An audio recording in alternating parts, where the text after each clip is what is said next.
প্রিয় ভিউয়ার্স, আবারও চলে আসলাম তোমাদের মাঝে গুরুত্বপূর্ণ একটি ভিডিও নিয়ে। আজকে মূলত আমরা আলোচনা করব বৃদ্ধ ভাতা। তো তোমরা দেখতে পাচ্ছ সরাসরি কিন্তু বৃদ্ধ ভাতার ফর্ম নিয়ে আজকে হাজির হয়েছি। এই ফর্মটি তোমরা কিভাবে ফিল আপ করবে, কোথায় জমা দেবে এবং এই ফর্মটি কারা আবেদন করতে পারবে এবং এর সাথে কি কি ডকুমেন্টস লাগবে, সমস্ত বিস্তারিত তথ্য কিন্তু আজকে এই ভিডিওর মাধ্যমে সরাসরি তোমাদের মাঝে তুলে ধরবো। তাই ভিডিওটি স্কিপ না করে সম্পূর্ণটি দেখার জন্য অনুরোধ রইল।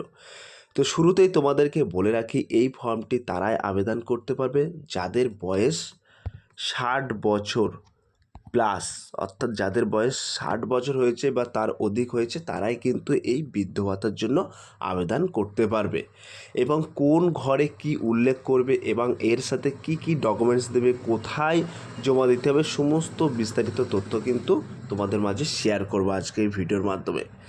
তো শুরুতেই তোমাদেরকে বলে রাখি, এখানে তোমরা দেখতে পাচ্ছ সুস্পষ্টভাবে উল্লেখ করা আছে department of women and child development and social welfare, government of West Bengal. তো তোমাদেরকে বলে রাখি, ডান পাশে তোমরা দেখতে পাচ্ছ এখানে কিন্তু পাসপোর্ট সাইজ তোমাদের একটা ফটো কপি এখানে আঠা দিয়ে লাগাতে হবে, অর্থাৎ যে আবেদন করবে সে আবেদনকারীর ফটো কিন্তু এখানে একটা বসাতে হবে।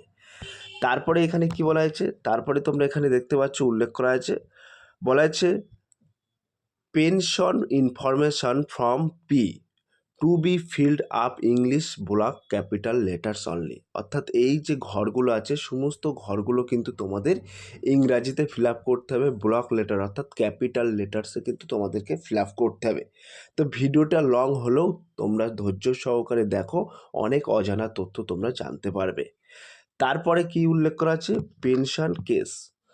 তো এখানে সরাসরি আমরা নতুন আবেদন করব, অর্থাৎ এই ফর্মটি কিন্তু নতুনদের জন্য। তো এই যে নিউ অপশান আছে, জাস্ট এই নিউ অপশানে আমাদেরকে একটা টিক চিহ্ন মারতে হবে, অর্থাৎ আমরা নতুন আবেদন করছি। তারপরে বলা হচ্ছে টাইপ অফ পেনশন। তো টাইপ অফ পেনশন আমরা এখানে টিক চিহ্ন মারবো ওল্ড এজ, অর্থাৎ বৃদ্ধ ভাতা, অর্থাৎ 60 বছর বয়স হয়েছে তার জন্য আবেদন করছি। তো এই ওল্ড এজে তোমরা একটা এরকমভাবে সুন্দরভাবে একটা টিক চিহ্ন মারবে। তারপরে কি উল্লেখ করা আছে, তারপরে তোমরা এখানে দেখতে পাচ্ছ উল্লেখ করা আছে পার্সোনাল ডিটেলস। তো পার্সোনাল ডিটেলস বলতে এখানে 1 নম্বর কলমে উল্লেখ করা আছে আধার নাম্বার। তো তোমার যে আধার নাম্বার আছে, অর্থাৎ আবেদনকারীর যে আধার নম্বর আছে 12 ডিজিটের, সেই আধার নাম্বারটা এই ঘরে সুন্দর করে বসিয়ে দেবে। তারপরে 2 নম্বর কলমে ভোটার আইডেন্টি নম্বর, অর্থাৎ তোমাদের যে ভোটার কার্ড আছে এপিক নাম্বার যেটা বলা হয়, সেই ভোটার কার্ডের নাম্বারটা এই ঘরে সুন্দর করে বসিয়ে দেবে।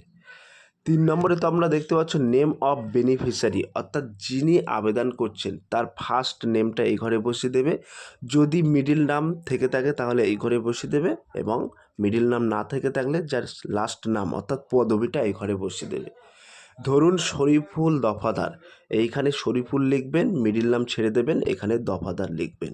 এবার যদি শরীফুল ইসলাম দফাদার হয় সেক্ষেত্রে তোমরা এই ঘরে শরীফুল লিখবে, এখানে ইসলাম লিখবে, এখানে দফাদার লিখবে। ক্লিয়ার, বুঝতে পেরেছো?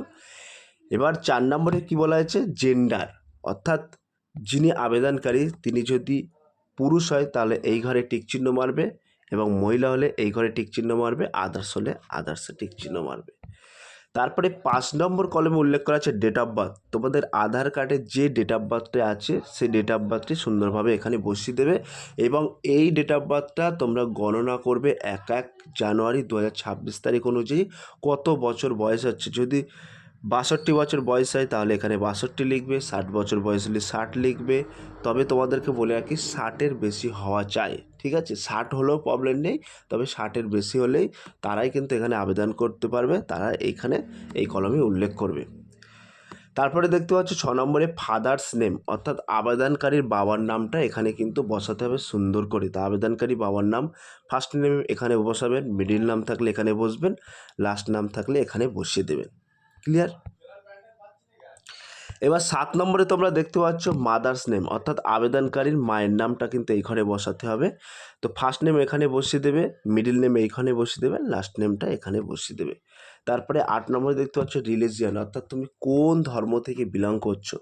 যদি হিন্দু হও তাহলে হিন্দুজম এখানে টিক চিহ্ন মারবে, ইসলাম হলে এখানে টিক চিহ্ন মারবে, খ্রিস্টান হলে এখানে টিক চিহ্ন মারবে, আদার্স হলে আদার্সে টিক চিহ্ন মারবে।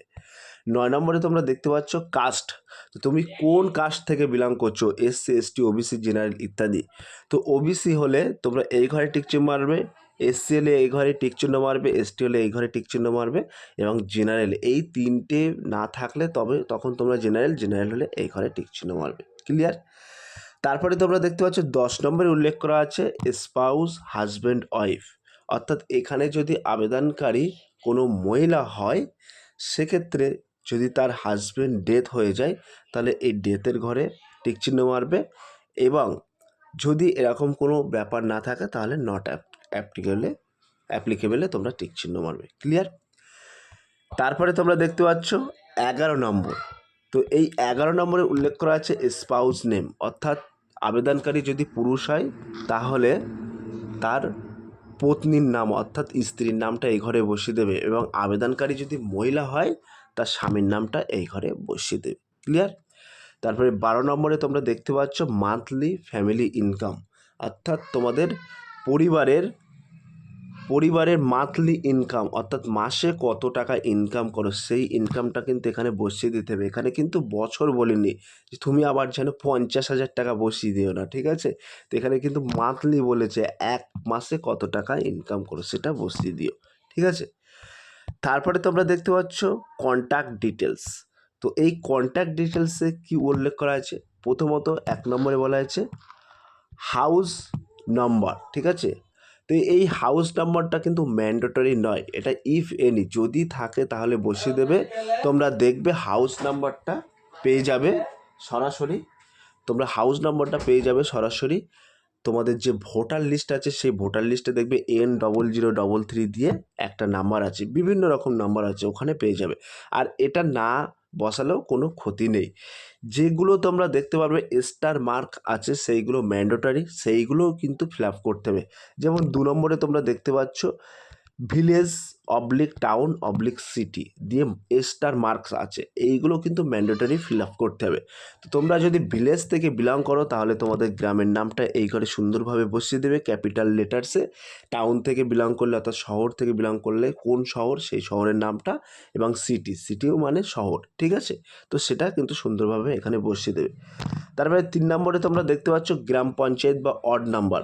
তোমরা যদি গ্রাম পঞ্চায়েত থেকে বিলং করো তাহলে গ্রাম পঞ্চায়েতের নামটা বসিয়ে দেবে, এবং মিউনিসিপ্যালিটি থেকে বিলং করলে তোমাদের অড নাম্বারটা এই ঘরে বসিয়ে দেবে। তারপরে 4 নম্বরে দেখতে পাচ্ছ ব্লক বা মিউনিসিপ্যালিটি। তো তুমি যদি ব্লকের মধ্যে বসবাস করো তাহলে ব্লকের নামটা বসিয়ে দেবে এই ঘরে, এবং তুমি যদি মিউনিসিপ্যালিটির আন্ডারে বসবাস করো তাহলে কিন্তু তোমার মিউনিসিপ্যালিটির নামটা এই ঘরে বসিয়ে দিতে হবে। 5 নম্বরে তোমরা দেখতে পাচ্ছ পুলিশ স্টেশন। তো তোমার থানার নামটা এই ঘরে সুন্দরভাবে বসিয়ে দেবে। তারপরে 6 নম্বরে তোমরা দেখতে পাচ্ছ পোস্ট অফিস। তোমাদের নিকটবর্তী যে পোস্ট অফিস আছে অর্থাৎ তোমার পোস্ট অফিস অ্যাড্রেসের নামটা এখানে বসিয়ে দেবে। তারপরে তোমরা দেখতে পাচ্ছ সাব ডিভিশন, ঠিক আছে? তো সাব ডিভিশন কি তোমাদেরকে বলে রাখি, যেটা মহকুমা বলা হয় সেই সাব ডিভিশনের নামটা কিন্তু এইখানে বসিয়ে দেবে। তারপরে ডিস্ট্রিক্ট, অর্থাৎ তুমি কোন জেলা থেকে বিলং করছো সেই জেলার নামটা এখানে বসিয়ে দেবে, এবং তোমাদের পিন নম্বর 9 নম্বর কলমে তোমরা দেখতে পাচ্ছ পিন নম্বর উল্লেখ করা হয়েছে, সেই তোমাদের পিন নম্বরটা এই ঘরে বসিয়ে দেবে। এবং 10 নম্বরে স্টেট, এই ফর্মটি যদি তোমরা ডাউনলোড না করো অর্থাৎ কোনো ক্যাম্প শিবির থেকে তোমরা নিয়ে থাকো, যেমন এখন জনকল্যাণ ক্যাম্প হচ্ছে, এখান থেকে নিলে অটোমেটিকলি এই ওয়েস্ট বেঙ্গল লেখাটা থাকবে। আর যদি তোমরা ডাউনলোড করে নাও তাহলে কিন্তু এই লেখাটা থাকবে না, ঠিক আছে? এটা ফিল আপ করতে হবে। তাই স্টেট তোমরা ওখানে ওয়েস্ট বেঙ্গল লিখে দেবে। তো তোমাদেরকে বলে রাখি ডাউনলোড ফর্মও গ্রাহ্য হবে এবং অ্যাকসেপ্ট হবে, এবং তোমাদের কোনো শিবির থেকেও তোমরা যদি ফর্ম নাও বা ব্লক থেকে বা বিডিও অফিস, এসডি অফিস থেকেও নিলেও কিন্তু গ্রাহ্য হবে, ঠিক আছে? তারপরে 11 নম্বরে তোমরা দেখতে পাচ্ছ তোমাদের একটি বৈধ মোবাইল নাম্বার এই ঘরে উল্লেখ করতে হবে। এবার 12-13 তোমরা ছেড়ে দাও, যদি 12 নম্বরে তোমাদের ল্যান্ড নম্বর থাকে, যে ল্যান্ড ফোন হয় সেই নাম্বারটা বসিয়ে দিতে পারো, এবং 13 তারিখ ইমেল আইডি, 13 নম্বরে তোমরা দেখতে পাচ্ছ ইমেল আইডি যদি থাকে তোমরা ইমেল আইডিটা বসিয়ে দিতে পারো। তো এই দুটো ম্যান্ডেটরি নয়, যেগুলো এক্সট্রা মার্ক থাকবে তোমরা দেখতে পাচ্ছ এরকম এক্সট্রা মার্ক থাকলে সেইগুলো ম্যান্ডেটরি। এবার তোমাদেরকে বলে রাখি এই যে অ্যাকনোলেজমেন্ট কপি, ঠিক আছে? এই অ্যাকনোলেজমেন্ট কপিতে তোমরা কিচ্ছু লিখবে না, এটা only for office use only, ঠিক আছে? তো এটা কিন্তু এই রিসিপ্টটা কেটে তোমাদেরকে দিয়ে দেওয়া হবে। তারপরে তোমরা দেখতে পাচ্ছ সেকেন্ড পাতায় ফর ডিসেবিলিটি পেনশন। তো যারা প্রতিবন্ধী আছো তাদের কিন্তু এই ঘরগুলো ফিল আপ করতে হবে, ঠিক আছে। তো যারা হ্যান্ডিক্যাপ আছো তাদের ক্ষেত্রে কিন্তু এই ঘরগুলো ফিল আপ করতে হবে। এবং কত শতাংশ পার্সেন্টেজ ডিজেবিলিটি অর্থাৎ কত শতাংশ প্রতিবন্ধী সেটা কিন্তু এই ঘরে বসাতে হবে। এবং ইস্যু অথরিটি অর্থাৎ তোমাদের সার্টিফিকেটটা কত সালে ইস্যু হয়েছে সেইটা কিন্তু এখানে বসাতে হবে। ক্লিয়ার? এবার তোমরা দেখতে পাচ্ছ ব্যাঙ্ক ডিটেলস। তো এই ব্যাঙ্ক ডিটেলসটা তোমাদের কি করতে হবে এখানে? প্রথমত 1 নম্বরে উল্লেখ করা আছে ব্যাঙ্ক নেম, অর্থাৎ তোমার ব্যাঙ্ক অ্যাকাউন্ট যে ব্যাঙ্কে আছে সেই ব্যাঙ্ক নেমটা এখানে উল্লেখ করতে হবে। যদি তোমার স্টেট ব্যাঙ্ক অফ ইন্ডিয়াতে থেকে থাকে তাহলে স্টেট ব্যাঙ্ক লিখবে, পাঞ্জাব ন্যাশনাল ব্যাঙ্কে থেকে থাকে পাঞ্জাব ন্যাশনাল ব্যাঙ্ক লিখবে, তারপরে ব্যাঙ্ক অফ ইন্ডিয়াতে থেকে থাকে তোমার যেখানে ব্যাঙ্ক মানে অ্যাকাউন্ট খোলা আছে সেই ব্যাঙ্কের নামটা বসিয়ে দেবে। তারপরে ব্রাঞ্চ অর্থাৎ ওই ব্যাঙ্কের ব্রাঞ্চের নামটা এখানে বসিয়ে দেবে। তারপরে অ্যাকাউন্ট নাম্বার, তোমার যে ব্যাঙ্কের ফার্স্ট পেজে অ্যাকাউন্ট নাম্বার আছে সেই অ্যাকাউন্ট নাম্বারটা এখানে বসিয়ে দেবে। এবং ওই ফার্স্ট পেজেই তোমরা আইএফএসসি একটা কোড পেয়ে যাবে, আইএফএসসি, ঠিক আছে। ওই আইএফএসসি কোডটা এই ঘরে সুন্দরভাবে বসিয়ে দেবে, ঠিক আছে। এবার বসিয়ে দেওয়ার পরে তোমরা দেখতে পাচ্ছ এখানে তোমরা এই ফর্মের সাথে কিছু কপি সংযুক্ত করতে হবে, অর্থাৎ জেরক্স করতে হবে। প্রথমত 1 নম্বরে তোমাদেরকে বলা হয়েছে এই ফর্মের সাথে সংযুক্ত করতে হবে আধার, তোমাদের যে আধার কার্ড আছে সেই আধার কার্ডের জেরক্স এবং সেলফ অ্যাটেস্টেড করতে হবে। তো এই ঘরে তোমরা একটা টিক চিহ্ন মেরে দেবে, কারণ এই ফর্মের সাথে তুমি দিচ্ছ আধার কার্ড। তারপরে তোমরা দেখতে পাচ্ছ 2 নম্বরে রেশন কার্ড, এই ফর্মের সাথে তোমাকে সংযুক্ত করতে হবে রেশন কার্ড, তো এই রেশন কার্ডের ঘরে একটা টিক চিহ্ন মারবে। তারপরে 5 নম্বরে তোমরা দেখতে পাচ্ছ কপি অফ ইনকাম সার্টিফিকেট, তো তোমাদের একটা ইনকাম সার্টিফিকেট দিতে হবে। তো এই ফর্মের সাথে সংযুক্ত করতে হবে ইনকাম সার্টিফিকেট, সেক্ষেত্রে এখানে একটা টিক চিহ্ন মারবে। এবং তারপরে দেখতে পাচ্ছ 7 নম্বরে দেখতে পাচ্ছ উল্লেখ করা আছে কপি অফ ব্যাঙ্ক পাসবুক, অর্থাৎ তোমরা অবশ্যই ব্যাংকের পাসবুক দিচ্ছ, সেক্ষেত্রে এখানে একটা টিক চিহ্ন মারতে হবে। এবং nomination form in case death, অর্থাৎ যিনি আবেদন করছেন তারা নমিনি, অর্থাৎ ধরো পুরুষ আবেদন করছে, তার স্ত্রী মারা গেছে, যদি মারা যায় তাহলে এখানে টিক চিহ্ন মেরে তার একটা শংসাপত্র এখানে অ্যাটেস্ট করতে হবে। এবং যদি মহিলা আবেদন করে তার স্বামী যদি মারা যায় সেক্ষেত্রে সেম। তারপরে এখানে তোমরা দেখতে পাচ্ছ ভোটার আইডেন্টি কার্ড তোমাদের এই ফর্মের সাথে সংযুক্ত করতে হবে, সেক্ষেত্রে এখানে একটা টিক চিহ্ন মারতে হবে। এবং যদি কপি অফ ডিসেবিলিটি সার্টিফিকেট, অর্থাৎ কেউ যদি প্রতিবন্ধী হয়ে থাকে সেক্ষেত্রে তার প্রতিবন্ধী সার্টিফিকেটটা কিন্তু এখানে অ্যাটেস্ট করতে হবে। আর যদি প্রতিবন্ধী না হয়ে থাকে তাহলে কিন্তু অ্যাটেস্ট করার দরকার নেই, ঠিক আছে। তারপরে তোমরা দেখতে পাচ্ছ এখানে cab of husband death certificate for window pension, তো যারা বিধবা ভাতার জন্য আবেদন করবে তাদের ক্ষেত্রে এটা। তো মূল কিন্তু বৃদ্ধ ভাতার জন্য কেমনভাবে ফর্মটা ফিল আপ করতে হবে এবং কি এর সাথে সংযুক্ত করতে হবে, তা কোন কোন ডকুমেন্টস তোমাদের এই ফর্মের সাথে সংযুক্ত করতে হবে সেটা কিন্তু সরাসরিভাবে তুলে ধরলাম। এবার তোমাদেরকে বলে রাখি এইখানে যিনি আবেদন করবেন, ঠিক আছে, যিনি আবেদন করবেন বেনিফিশিয়ারি একটা সিগনেচার করবেন, যদি সই না করতে পারবেন টিপ সই দেবেন। এবং যেদিনই তোমরা এই ফর্মটি জমা করবেন সেই দিনের ডেটটা এই ঘরে বসিয়ে দেবেন। এবার তোমাদেরকে বলে রাখি বেশ কিছু জায়গায় কিন্তু জনকল্যাণ শিবির মাধ্যমে, অর্থাৎ জনকল্যাণ শিবির ক্যাম্পের মাধ্যমে কিন্তু এই ফর্মটি জমা নিচ্ছে। আজকেও ডেট কিন্তু বাড়ানো হয়েছে, তোমরা সেখানে গিয়েও জমা দিতে পারবে।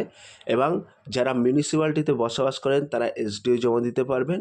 এবং যারা ব্লকে বসবাস করেন অর্থাৎ গ্রাম পঞ্চায়েতে বসবাস করেন তারা কিন্তু সরাসরি বিডিও অফিসে জমা দিতে পারবেন। এবং এই যে ফর্মটি কিন্তু তোমাদের অনলাইনেও ফিল আপ হচ্ছে, তোমরা চাইলে অনলাইনেও ফিল আপ করতে পারবে, ঠিক আছে। আর এই যে অ্যাকনোলেজমেন্ট, অর্থাৎ এইখানে তোমরা কোনো কিছু করবে না, এটা দেখতে পাচ্ছ ফর অফিস ইউজ অনলি, এটা অফিসের কাজ, ঠিক আছে। তো সব প্রিয় ভিউয়ার্স, এই ছিল বৃদ্ধ ভাতার আবেদনপত্র ফর্ম কীভাবে ফিল আপ করবে, সঠিক পদ্ধতি কিন্তু তোমাদের মাঝে তুলে ধরলাম। তো আজকের এই ভিডিওটা যদি ভালো লেগে থাকে প্লিজ লাইক, কমেন্ট এবং শেয়ার করে দিন বন্ধুদের মাঝে। ফিরে আসছি আগামী দিনে তোমাদের জন্য very most important topic video নিয়ে।